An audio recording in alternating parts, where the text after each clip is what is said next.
कि जैसा राज चलेला सपा वो परिवेश ना होई, कि अरे जैसा राज चलेला सपा वो परिवेश ना होई। अरे नेता के केतनो बनी मगर अखिलेश ना होई।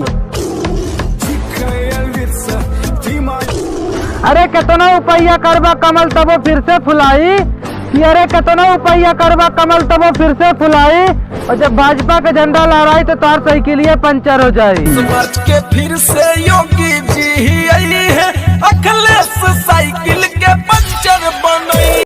कि बहुत अत्याचार भइल यूपी के किसान पर, कि अरे बहुत अत्याचार भइल यूपी के किसान पर। 200 रुपया लीटर तेल बिकाइल साहू जी के दुकान पर। अरे अब महंगाई ना चाहिए भैया, अब तो ऑटो हमारा जी खाली साइकिल के निशान पर।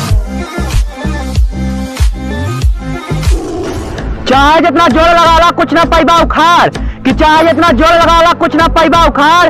काश की यूपी में फिर आता भाजपा के सरकार। फिर से कमल खिलाएंगे, राम के दुश्मन जाएंगे, नरक में साले ढोंगी हर तरफ योगी।